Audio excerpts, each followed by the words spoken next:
Alright, hey everybody, welcome to AP Gov with Money. That's me. In these videos, I'm going to walk you through everything you need to know for the AP Gov course. So let's get started.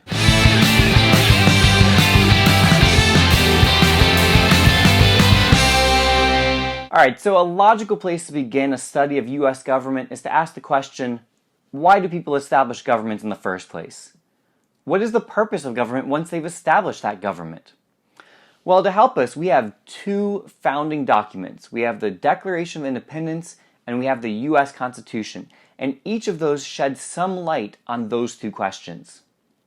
So many of you might be familiar with the words of the preamble, at least the first three words, "We the people." And what this preamble really did is it sets out what the framers viewed as the purpose of U.S. government. The preamble essentially lists five main goals. Number one, to establish justice. Number two, to ensure domestic tranquility. Number three, to provide for the common defense. Number four, to promote the general welfare. And number five, to secure the blessings of liberty. So that's what the framers felt the purpose of government was. Well, why exactly is a government necessary in the first place? Do we have to have a government? Does the government owe anything to the people? Well, Thomas Jefferson handles those questions for us in the Declaration of Independence. The Declaration of Independence provides the foundation for three hugely important ideas: natural rights, popular sovereignty, and the social contract. And the Declaration also establishes the idea that limited governments receive their power from the people. So let's talk about each of those rights, natural rights, popular sovereignty, and social contract, one at a time. So natural rights talk about fundamental rights or liberties that all humans have, simply by virtue of being a human. Nobody can give you these rights. They are yours because you are a person. When Jefferson talked about natural rights, he used the phrase unalienable rights. These are rights that come from somewhere else, either from nature or from God, but they can't be given to you, and therefore they also cannot be taken away from you. The Declaration also contains the idea of popular sovereignty, and this is the idea that people are the source of governmental power and authority. Now, that may not sound that significant today, but in the past, when monarchs would claim that they had a divine right to rule, or that God was the source of their power, that means that they didn't owe anything to the people. In fact, the people owed whatever power they had to the government. Today, that relationship is very different.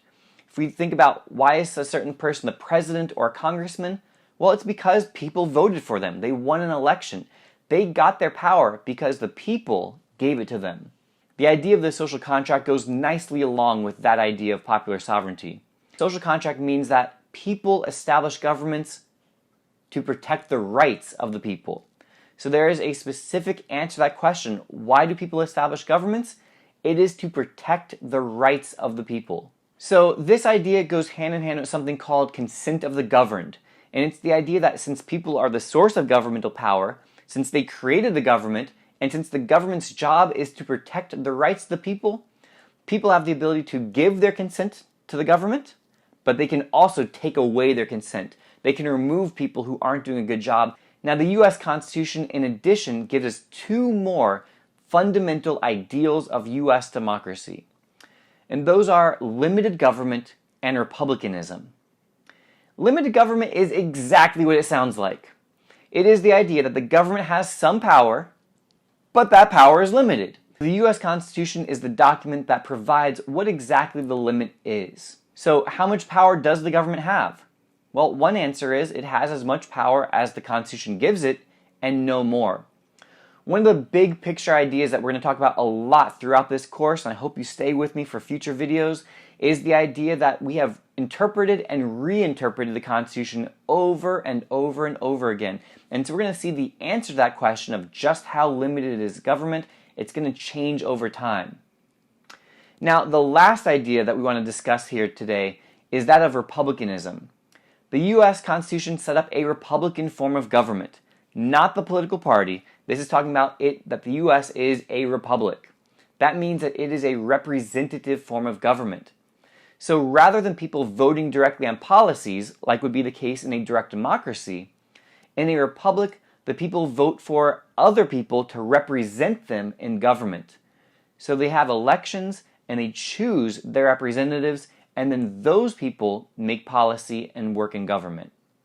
Alright, so that's ideals of government. Until next time, this has been a La Money production. Alright, thanks everybody for watching this video. I hope that it helped. If it did, make sure that you subscribe so you don't miss anything. Again, I have videos for every single lesson for AP Gov. I have videos for all of the required cases, all the required documents. I have unit review videos. I have videos to get you ready to write the FRQs and everything you need for the AP exam. So make sure that you guys subscribe. I'll see you next time.